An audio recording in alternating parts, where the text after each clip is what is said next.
Shalom adik-adik. Apa kabarnya adik-adik? Pasti luar biasa ya. Iya Kak Tika. Oh ya adik-adik, sekarang kan kita mau mulai ibadah hari Minggu nih Kak. Iya. Kita mau doa dulu ya sebelum kita mulai ibadah.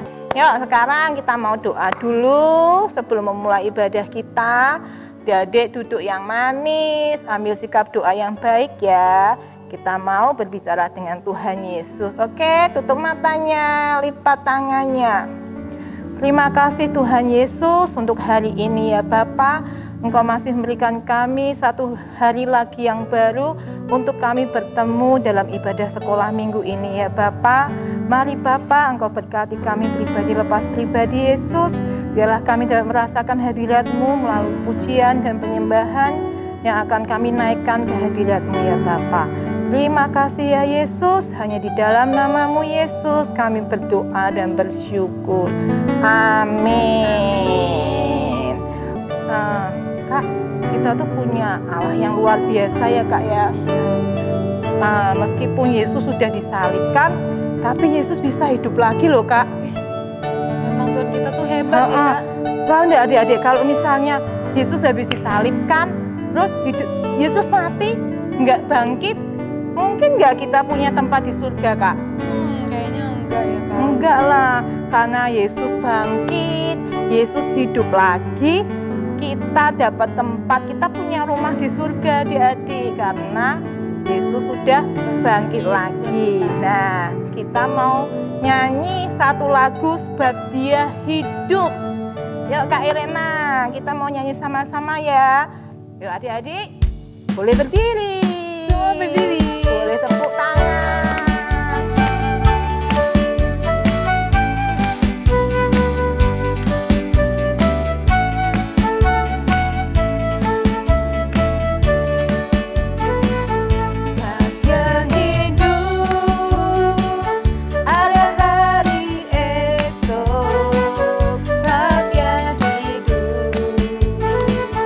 Ku tak gentar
kita punya hari depan yang penuh pengharapan. Yes. Nah, oleh karena itu kita wajib merayakan kebangkitan Tuhan ya Kak ya. Iya. Yuk, ada satu lagu lagi adik-adik. Rayakan, Yesus rayakan. Yuk, Ya, lebih semangat semangat lagi ya. adik-adik ya. Yuk, semuanya jangan duduk dong. Ayo Berdiri, berdiri. Yang semangat. Yuk Kak Elena, kita mau nyanyikan rayakan Yesus rayakan. Yuk adik-adik.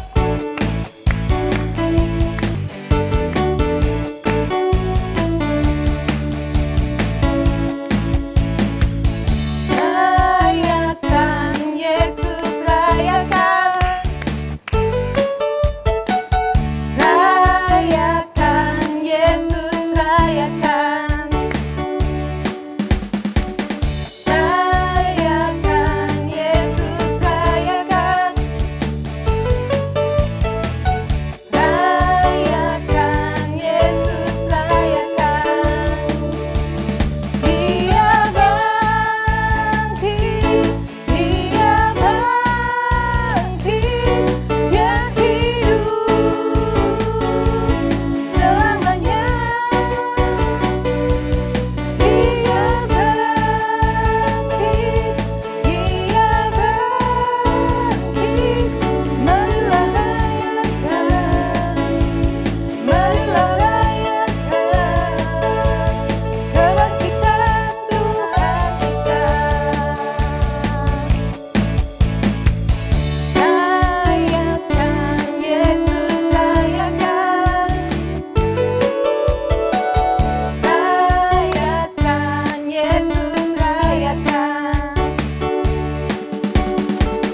Rayakan Yesus rayakan.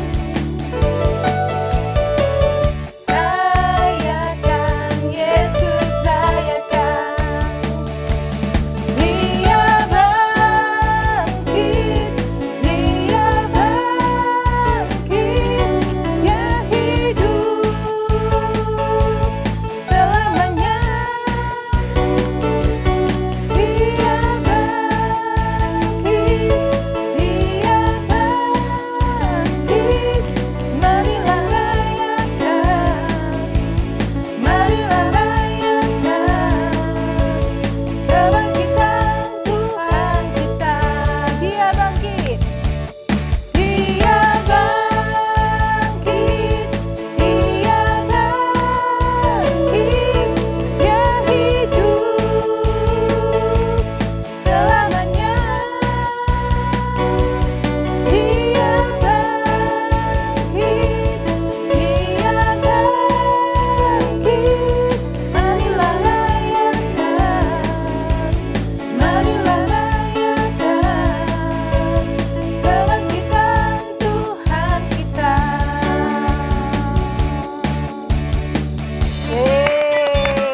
Dan adik-adik wah, udah pada gerak-gerak Kak. Iya, udah Semuanya mulai sudah semangat ya, mulai Kak. semangat. Sudah Semangat. mulai panas ini. Ya adik-adik, kita punya satu lagi pujian untuk Tuhan Allah kita yang luar biasa ya. Judulnya Allah Bangkit. Yuk Kak Elena yuk. Yuk adik-adik. Masih semangat kan? Belum Masih capek kan? dong. Yuk berdiri lagi yuk.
Yuk, sekarang kelihatannya adik-adik sudah duduk manis semuanya. Udah siap mau dengerin firman. Nanti Kak Tika akan doa ya Kak Tika ya. Iya, untuk masuk ke firman. Oke, kita mau nyanyikan satu pujian. Apa ya Kak Tika ya? Judulnya Kak Tika? Judulnya Karena Salib. Oh iya, karena salib Tuhan Yesus kita bisa hidup dalam kemenangan. Iya, betul. Oke, yuk siapkan hati kita. Kita mau nyanyi karena salibmu.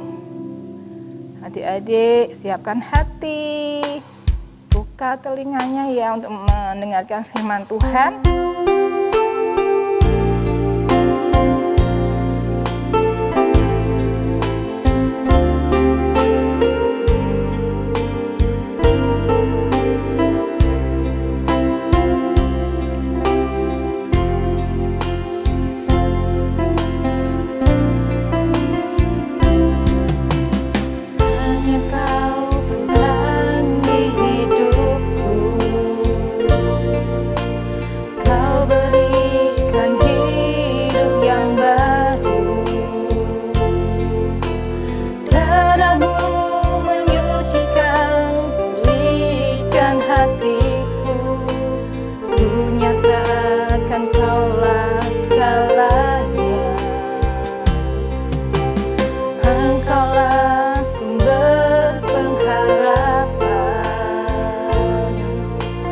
Kuasamu sanggup menyembuhkan. Jiwaku pun berserah hanya kepadamu. Yesus, Kaulah segalanya. Karena salibmu ku hidup. Karena salibmu ku menang. Engkau yang berkuasa sanggup untuk melakukan mujizat-Mu di hidupku.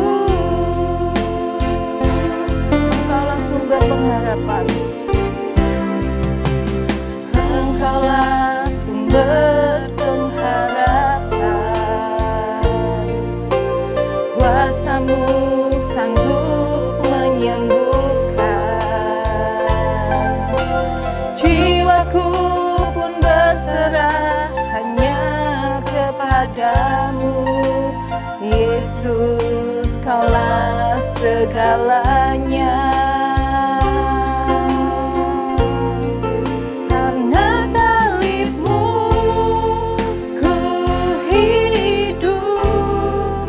Karena salibmu ku menang. Engkau yang berkuasa sanggup untuk melakukan mujizat-Mu. Karena salibmu. Karena salibmu ku hidup. Karena salibmu ku menang. Engkau yang berkuasa sanggup untuk melakukan mujizat-Mu di hidupku. Engkau yang berkuasa. Engkau yang berkuasa sanggup untuk melakukan mujizat-Mu di hidupku. Adik-adik, mari kita doa. Adik-adik kita berdoa. Terima kasih Tuhan Yesus yang sangat baik di dalam kehidupan kami. Tuhan, terima kasih atas penyertaan-Mu Tuhan. Dari awal kami ibadah sampai pertengahan saat ini Tuhan. Tuhan Yesus yang baik, sebentar lagi kami akan mendengarkan firman-Mu Bapa. Engkau yang berkati hati kami Tuhan. Engkau yang berikan hati kami untuk mengerti apa yang guru sekolah minggu kami sampaikan Tuhan. Biarlah Bapa firman yang keluar adalah firman yang dari-Mu saja Tuhan. Biarlah kami mengerti Bapa betapa hebat dan betapa kuatnya diri-Mu Tuhan Yesus. Terima kasih Bapa atas berkat-Mu Tuhan. Dalam nama Tuhan Yesus kami berdoa dan mengucap syukur. Haleluya. Amin.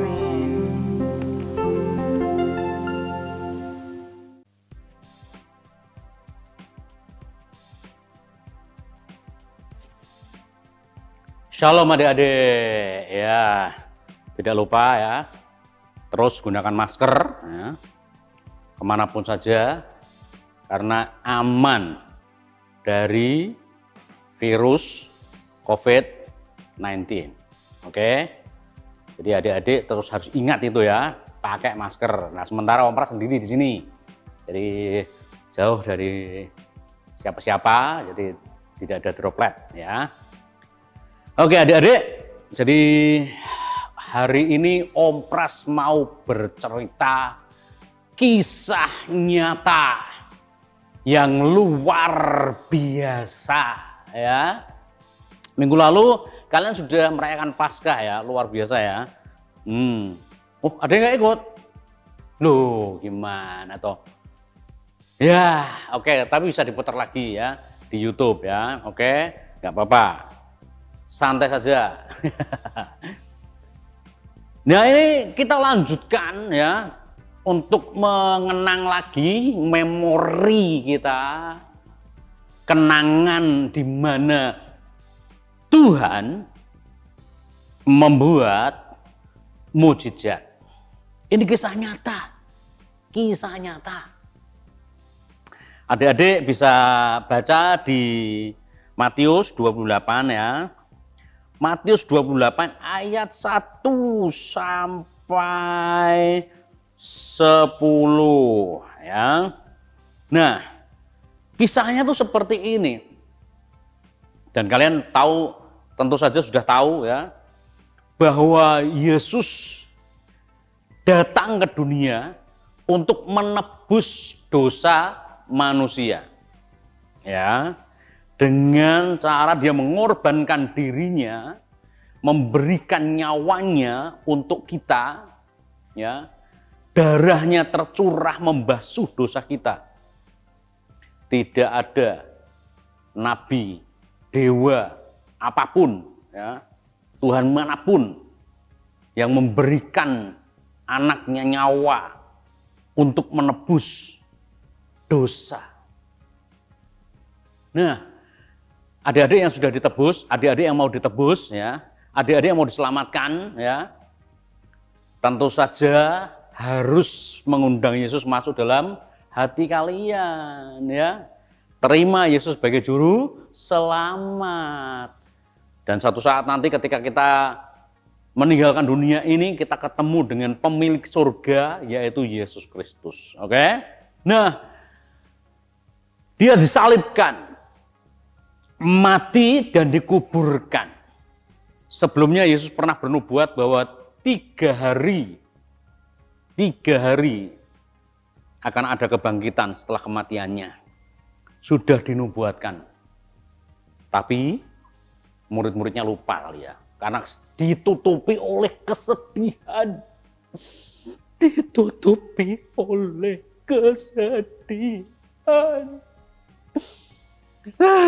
Murid-muridnya semuanya pada menangis, kehilangan. Apalagi ibu Yesus, Maria Magdalena, dan yang lainnya, semuanya enggak kepikiran gitu ya. Satu waktu Maria, ibu Yesus dan Maria Magdalena ini datang ke kubur Yesus. Datang ke kubur Yesus setelah 3 hari kematian daripada Yesus. Mungkin dia juga membawa rempah-rempah gitu ya, membawa untuk wangi-wangian di kuburan gitu ya. Mereka pagi-pagi subuh datang ke kuburan. Mana? Kubur Yesus. Wah, datang di sana. sebelum mereka sampai di kubur Yesus itu, ya, kan ditutupin batu yang sangat besar itu. Mungkin kalau orang mau menutup itu kan batunya yang bulat gitu, yang untuk menutup itu mungkin 4 orang, 5 orang yang untuk menggulingkan batu itu. Saking beratnya, bisa jadi malah 10 orang gitu ya. Wah, berat untuk menutup kubur itu. Dan tidak bakalan ada yang bisa keluar dari kubur itu. Ditakutkan karena nanti ada yang mencuri mayatnya Yesus, yaitu ya para imam, Farisi, kepala daerah di situ takut mungkin kalau mayat Yesus diambil murid-murid Yesus waktu itu. Kenapa ditutup batu besar itu? Nah, ketika Maria, Ibu Yesus dan Maria Magdalena mau sampai ke kubur itu, ya, mungkin dia membayangkan sampai di sana nanti ada prajurit yang menjaga.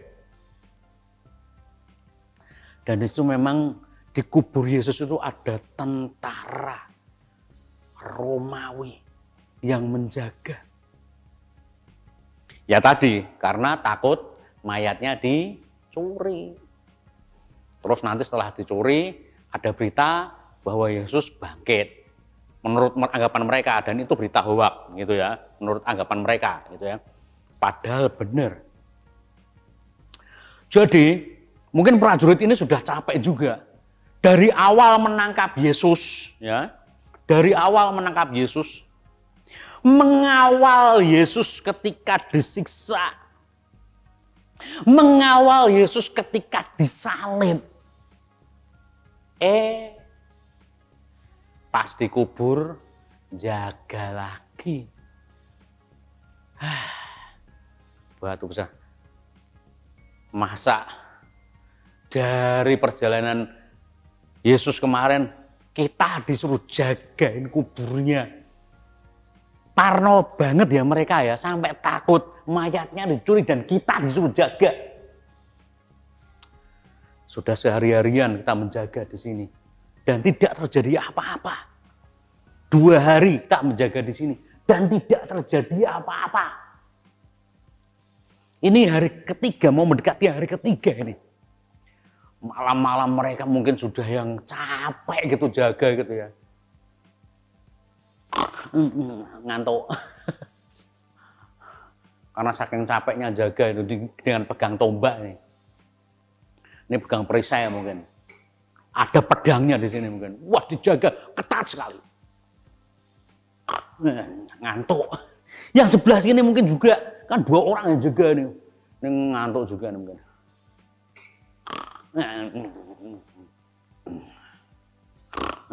Ngantuk. Sudah berhari-hari. Aduh, jaga di situ ya. Ngantuk gitu ya. Dan ketika subuh, matahari hampir terbit dan mungkin masih agak sedikit gelap ya.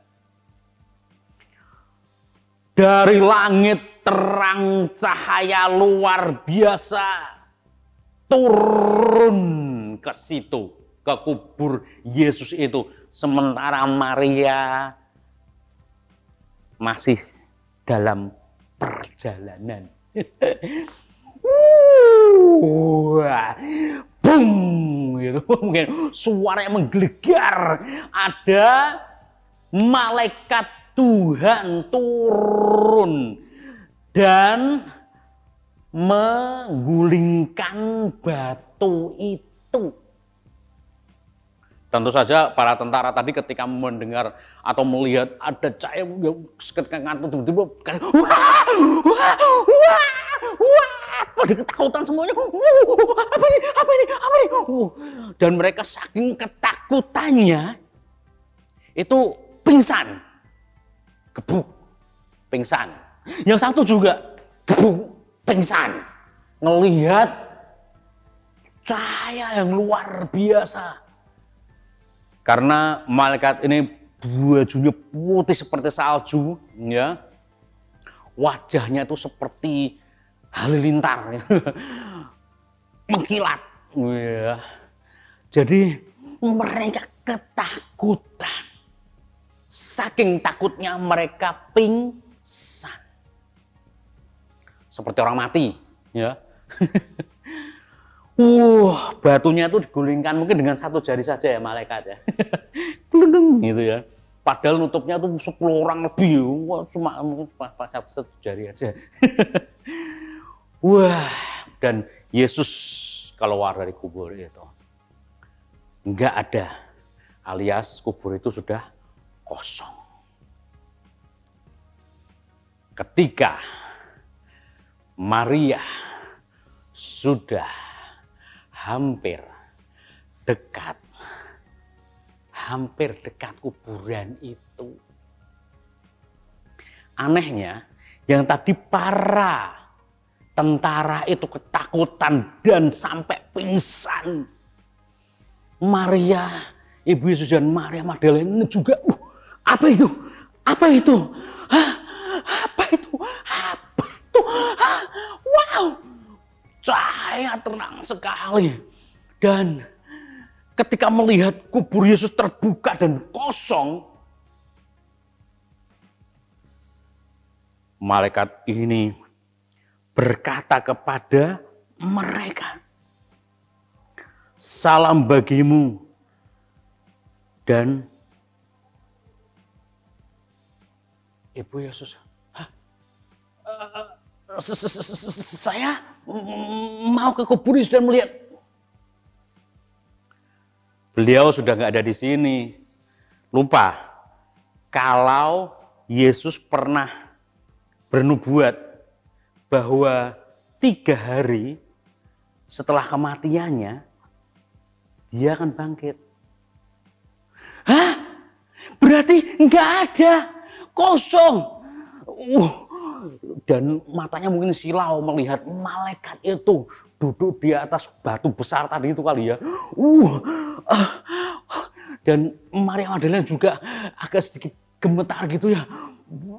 Sambil melongok-longok ke kubur yang kosong itu. Dan benar tidak ada Yesus di sana.